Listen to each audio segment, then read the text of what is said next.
Hello, and welcome to Lesson 6 of Learning Python. Yesterday, we took a simple child guessing game and implemented it, the Safe Cracker. The whole goal of this game is to see how quickly you can guess a random number. Back before graphics became the hallmark of computers as they are today, the idea of such simple games for teaching logic and problem solving were very popular. But over time, as graphics has developed and become more prevalent within our society, such simplicity is often lost in the overhead necessary to make such simple programs.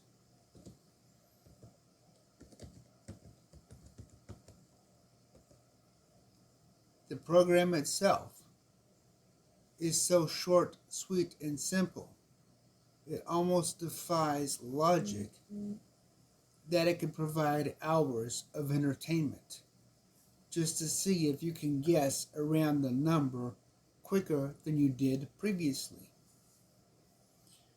There's something to be said for simplicity in nature of these kinds of programs. They offer something that I think we've lost over time within learning and teaching computer programming. But the one thing that isn't lost is that such a simple child's game goes beyond just being a child's game. This program is actually the stepping stone to understanding computer security. And that is what I'm going to be talking about today in Lesson 6. Now, you wouldn't think that such a simple program could actually be the beginning of an entire industry. But it is. It is for all the wrong reasons. And that's what I'm going to demonstrate today. See, the idea of guessing a random number is no different than guessing a password. And that's really where the correlation starts and takes a whole new thinking. Here we're simply trying to harmlessly guess a number the computer has generated. But in the real world, hackers use the very same technique for guessing passwords to get into accounts and steal money.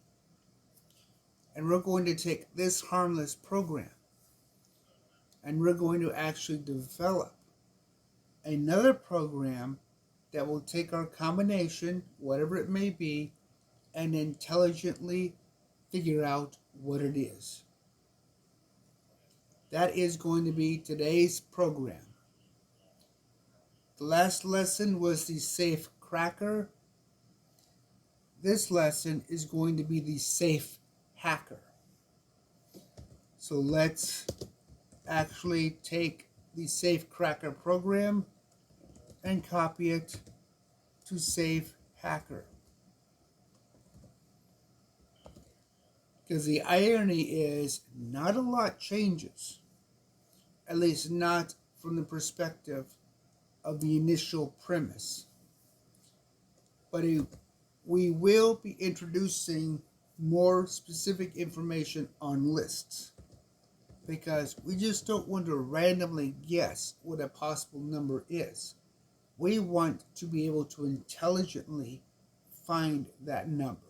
That is, we want to apply an intelligence algorithmically to our problem. So let's bring up Safe Hacker.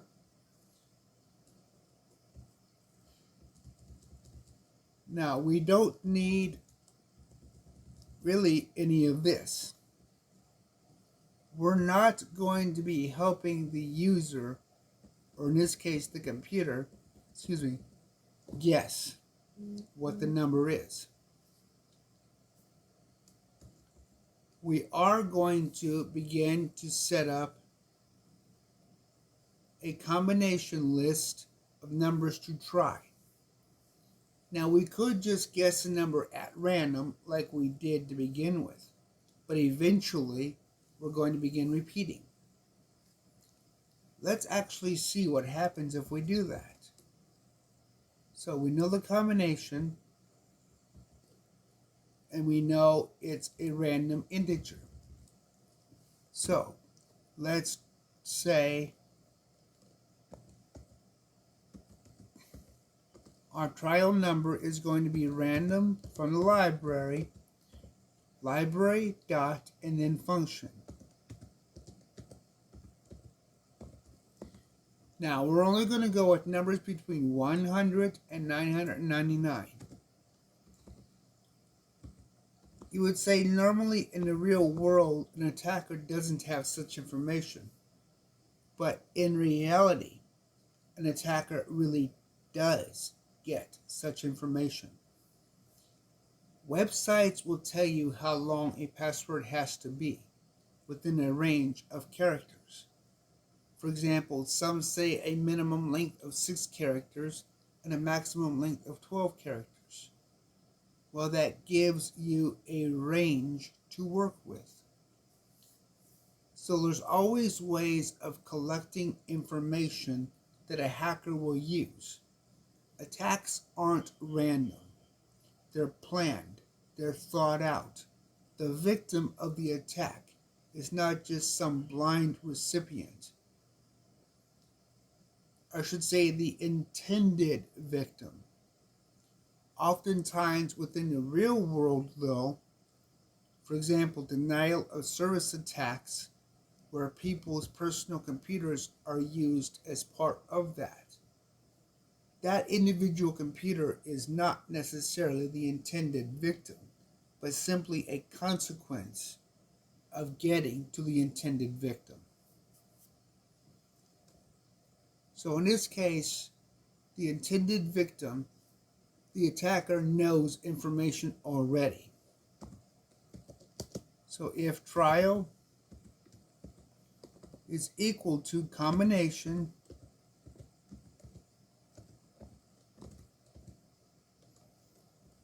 then we're done.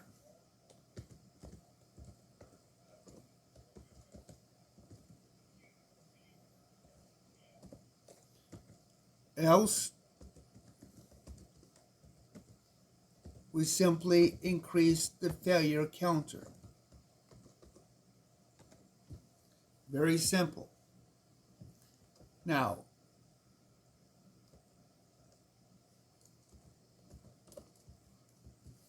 let's get rid of the blank spaces. Once the loop is over, once we're done, then we can let the user know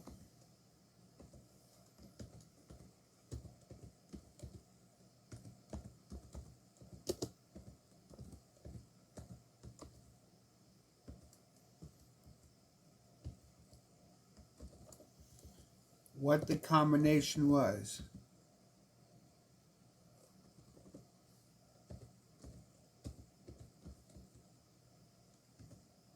Actually, let's go ahead and print trial.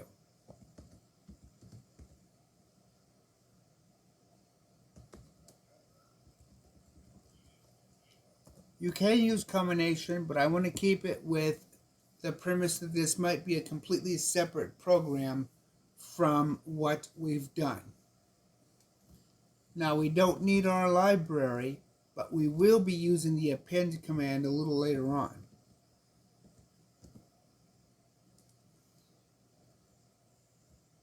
Okay, we actually don't need sys, but it doesn't hurt to leave it, so I'm going to. So here we are. Literally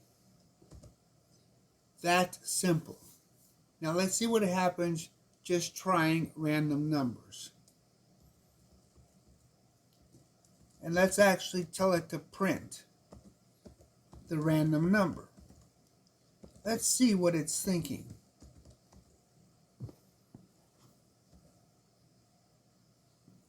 Okay, Now let's load Save Hacker. It's going to pick a number, and of course we forgot a colon. Well, it did pick the number, just didn't get very far. Let's try that again. And it found the combination. But now let's go back and edit it and see how many tries it took.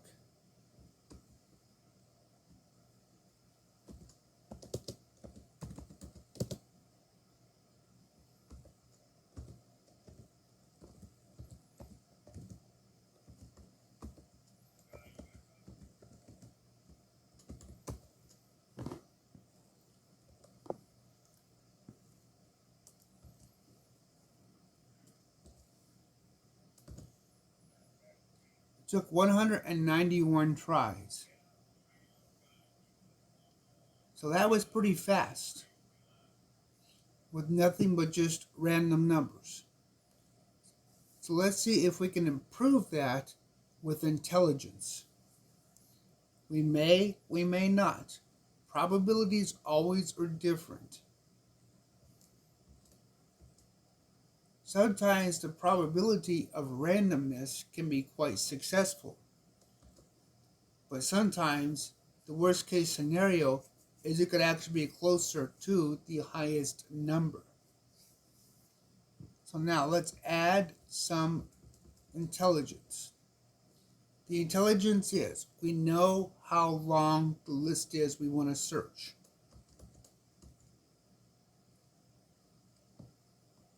So let's start with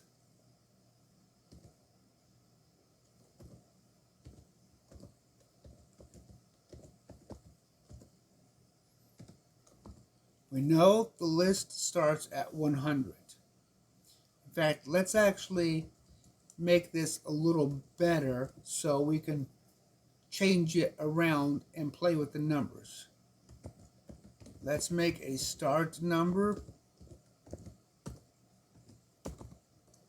And now every time we have the number 100, we use start number. This way we can actually make one quick change to affect the whole program. So we have start number and we have end number.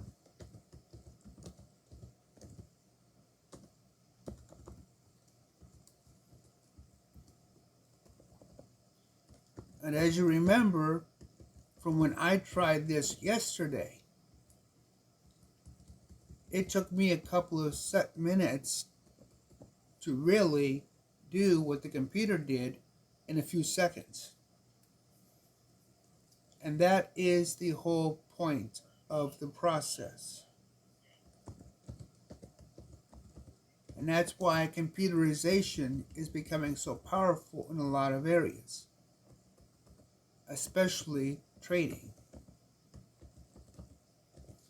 It can execute an order significantly faster than any human being, even with all of the parts in the middle of internet lag, connectivity, and so forth. So now we have start number and end number. So if we want to go from 1,000 to 9,000, we can. But let's up the ante. Let's really take this. Something that's not easily humanly possible.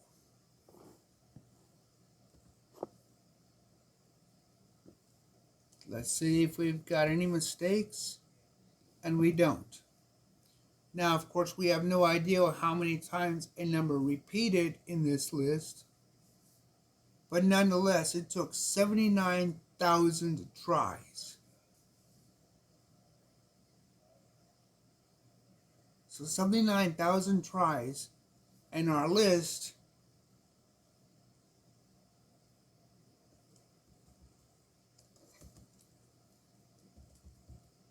is 99,000. That's horrible. If this was a real hacking situation, the attacker would have been caught because there's no intelligence here. There's no rhyme or reason of method. And for a server administrator, this type of attack would stand out immediately. So that's why the attack needs to have intelligence behind it. Okay, so now we know the number is start number. Now there's a multitude of ways of doing this. I'm going to build the list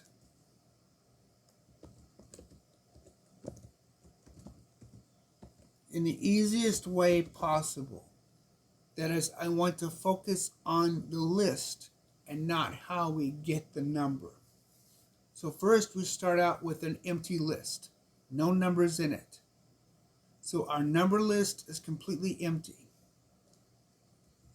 Now, we can use a for range and let the range count the numbers like we did yesterday and the day before, or I should say the last two lessons, depending upon when you watch this, where we actually look through a packed string of numbers. But we won't want to do that. We want to just go simple. So we know we have the number. So while number is less than end number plus 1. Now, end number is 99,999. Plus 1 means it is 100,000. We want the number less than the end number plus 1. So we want the 99,999 to be included in the list. If we just less than end number, it wouldn't include the actual ending number. Now we could just say 100,000 is our end number, and that would work. But we're dealing with logic, and our logic needs to be precise. So now we simply add to our number list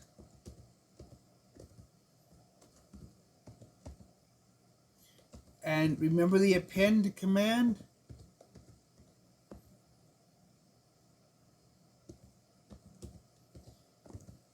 So now we're telling the computer, take our number list and append this number.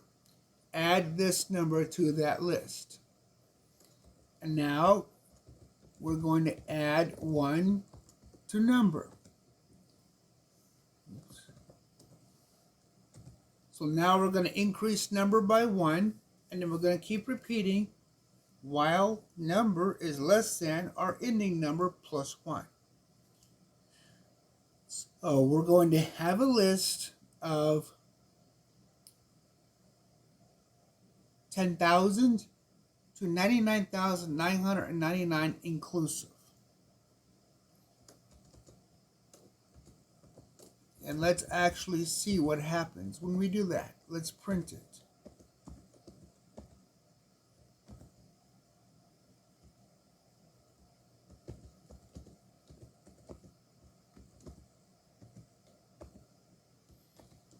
And now I left the system command in here because I don't want the program to continue.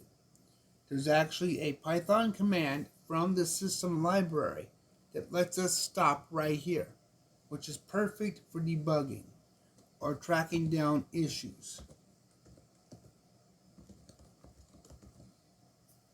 So sys.exit. We want to just exit the program right here after we print the list. Let's see what happens here.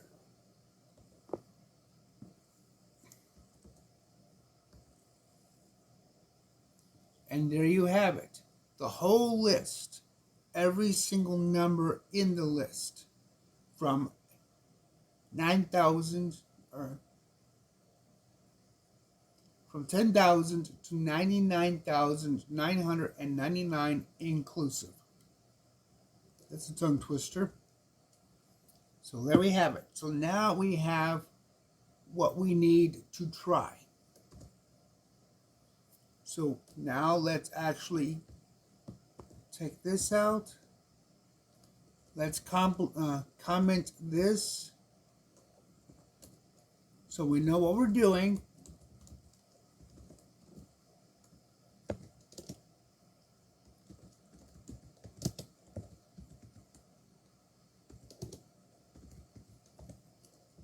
Of course, up here,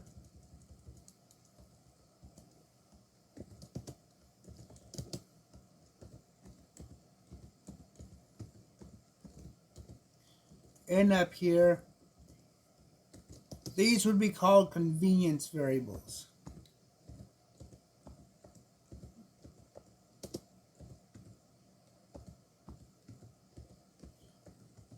Because if I want to change anything throughout the program, I change these two numbers and it affects the entire program. I don't have to go through and hunt down every starting number and every ending number by hand. This also means later on I can take advantage of these and actually be able to give this program information from the command line. So now we actually try to guess the combination.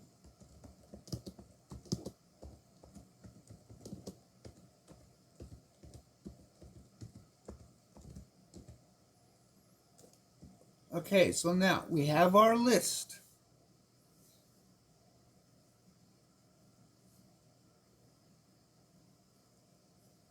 We have our basic loop. Now all we have to do is we have to randomize this from 0 to the length of our number list. And there's a special command for that.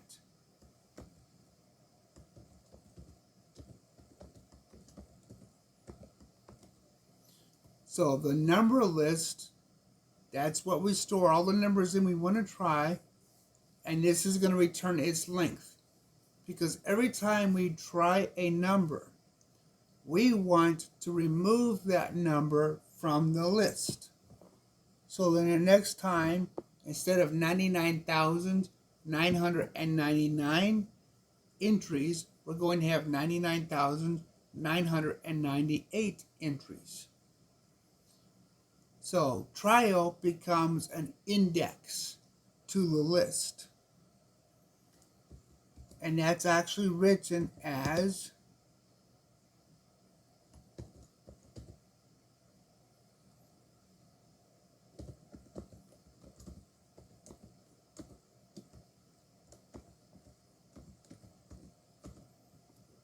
number list, and then square brackets, and then the entry in the list we want. And we really should have this as GUESS. And we'll take and move this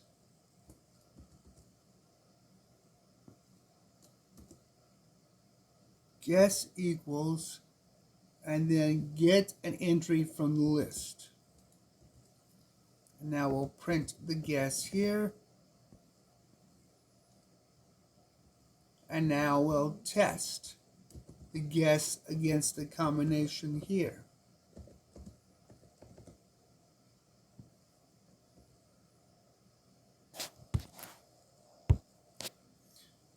Okay, now before we continue, the one thing I need to make sure you're aware of, as I said in previous lessons, 0 is the beginning of lists, not 1. So now once we do our guess and we get a number, trial is going to be the index or pointer in that list. So if trial comes back as a number 5, it's actually going to be the 6th point of the list. But once we try something, we want to remove it from the list.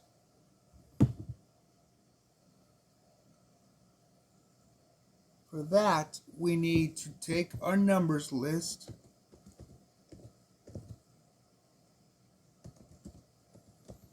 And another special command that Python provides, we need to pop trial.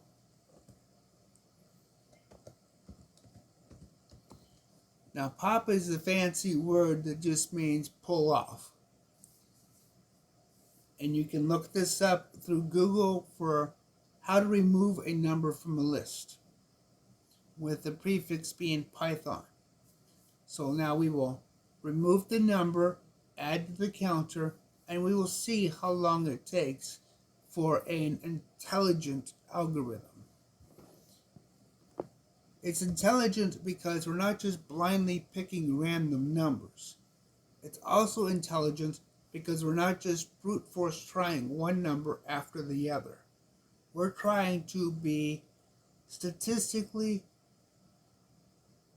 accurate in our approach that will give us a more than average chance of guessing the number as quickly as possible. So let's see if we've got everything working right. Save our program.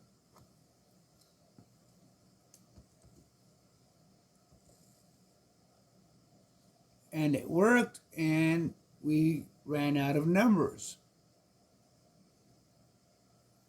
So we can see that it tried to guess a number, but now we need to figure out what happens when we run out of numbers, or basically what happened altogether, since it should have found the number here. So let's go back to our famous print statement. We know the trial, we know the guess. Now let's actually watch the list. What did we do wrong?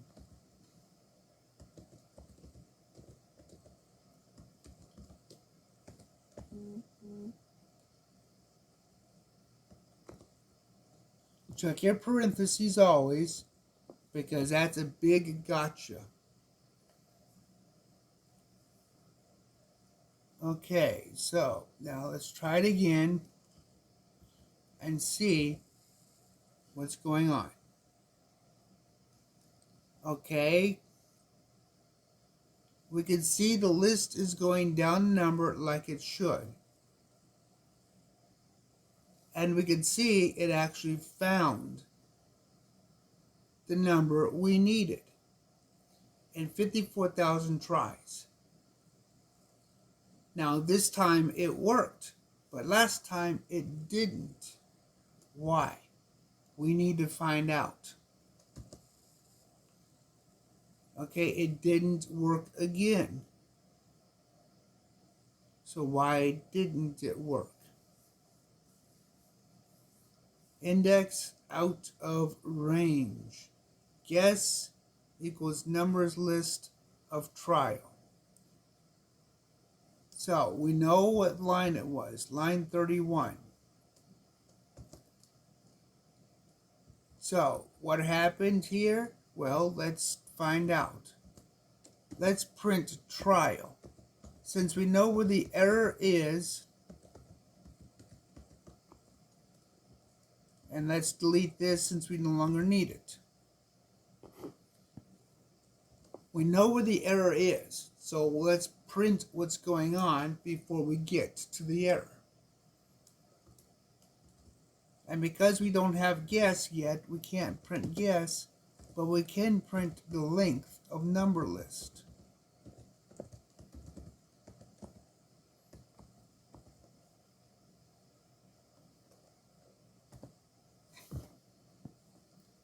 So either we're below 0 or we're one number above the length.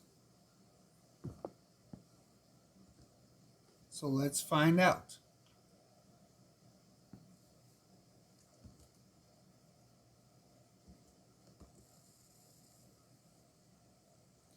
Okay, it took 66,000 tries and the program ran.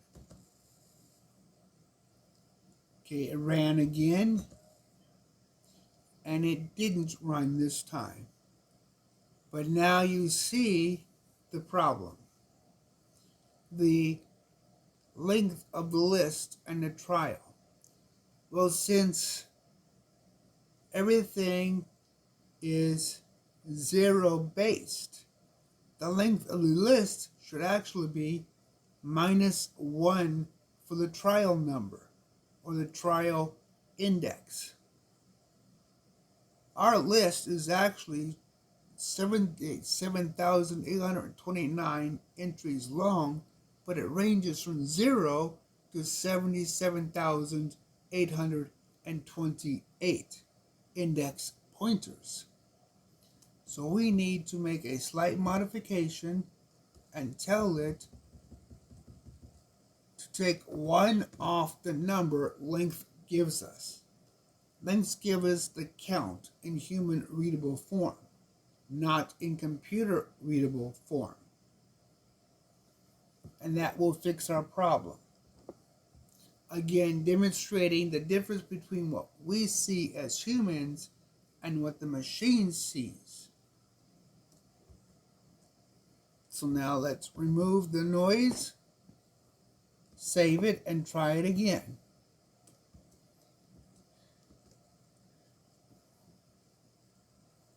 It only took it 8,300 tries this time.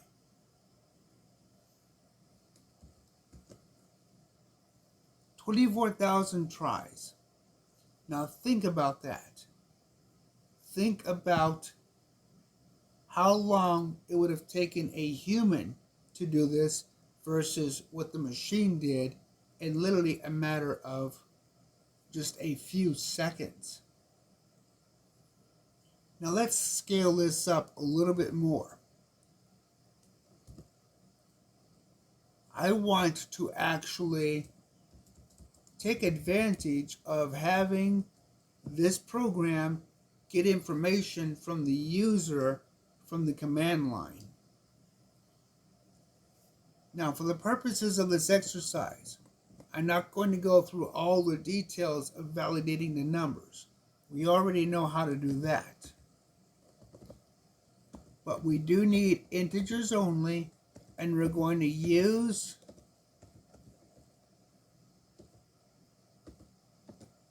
a command line approach. We're going to pick the first argument off the command line. For this particular situation, the 0 argument is the program name, which is convenient for us. And we're going to take the integer of the second argument.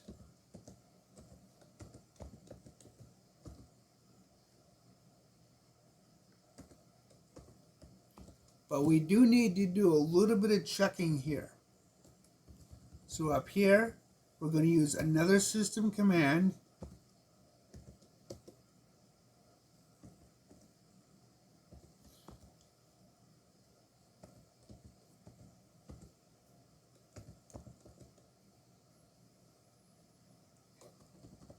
Help if I type it right.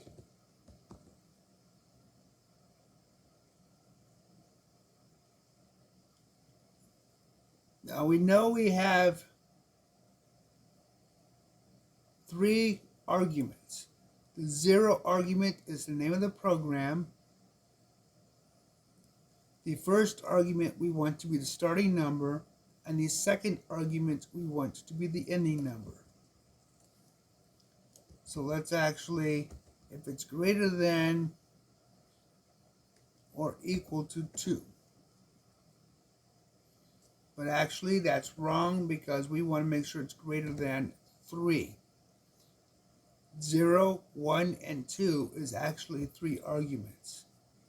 That 0 number is very confusing and something to pay attention to, because it can mess you up a lot in advanced areas. And of course, don't forget the colon, because rest assured, Python won't. So if we have at least 3 arguments, then we process them, otherwise print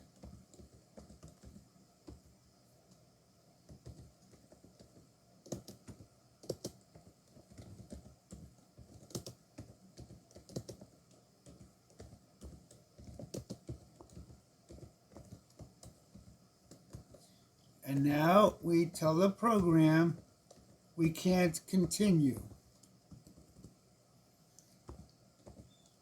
Exit is a wonderful way of dealing with situations where we just can't continue, but we don't want the program to crash. And that's a system function. Zero has a meaning, and that's a bit of a complex discussion, but for this purposes, we'll just simply say it's the best way of going because we don't want an error. So now let's see what happens if we just enter the command by itself. So we don't have the starting number and the ending number, but we do have the name of the program. Let's do 100,000. No ending number, so it worked.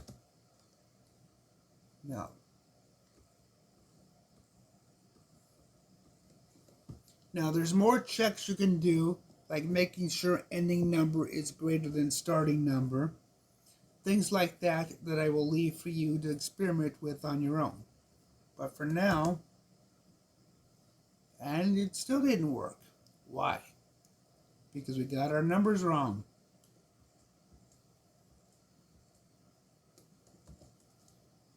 Greater than 3 should be greater than or equal to 3. Logic can be challenging. And we have a bug, a typo. But understand the error. Sys is the module. That's the library. Has no attribute. What does that say? That means the system library doesn't have this function. So we know where to look. If you're writing your own libraries, that's an important situation to look at.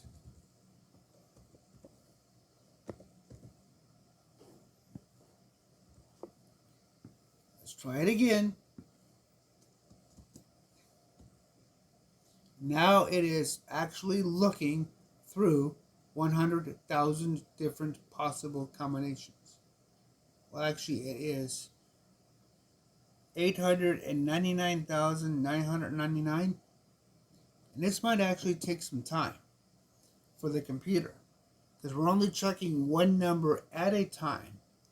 But if this were a real hacking process with an intent to deliberately break into a website, you wouldn't just be using one machine.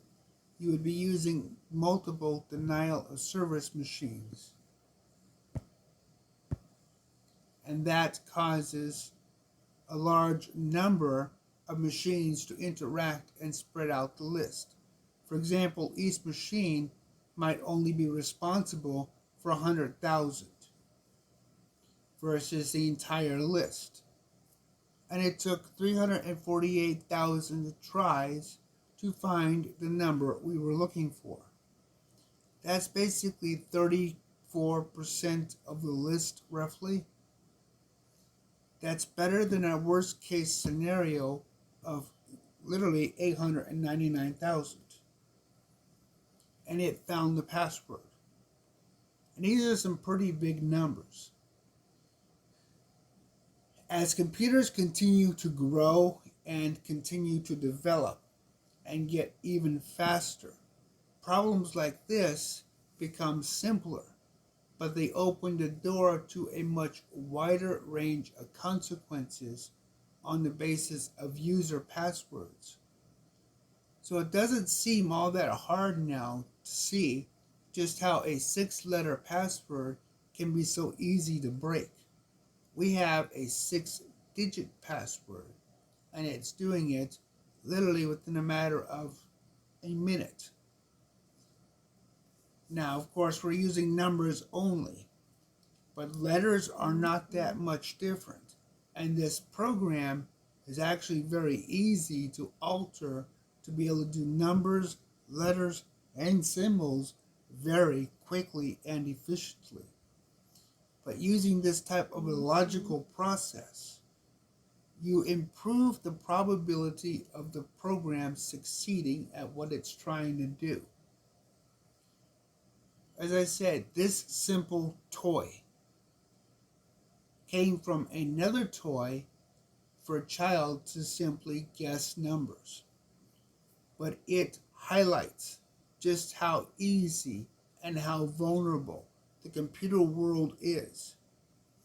And it highlights an entire industry that born and came out of this simple process to try to protect your personal data, to try to keep you from using simple passwords, words out of a dictionary, your spouse's name, your child's name, your dog's name, all the free public information that you would normally put all over social media can be considered a password to somebody intent on criminal behavior. And it is literally this easy to hack into a machine that isn't properly protected. Now, the point of this exercise is to highlight how important your security is as you're writing your program.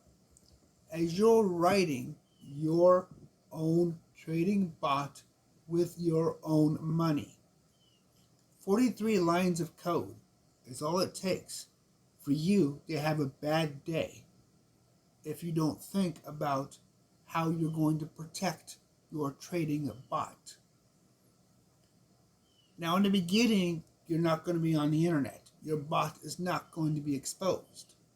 But as you build on it, as you develop it, and as you grow and learn in programming, at some point, you might want it to just be able to go give you information through a Telegram channel, a Discord server, or even a web page. All three are publicly accessible. And as soon as they become publicly accessible, you become a target. So it's something that you need to think about when you're building your program, not after the fact, but during the process. You just can't build a program and say it'll be fine, because it won't. As soon as you move to an exposed situation where your program is now in the hands, or could be in the hands, of the public, it becomes collateral damage. There's nothing worse than a user in the context of your programming surviving. That is the true test of a programmer, whether or not your program is going to survive a user looking to destroy it.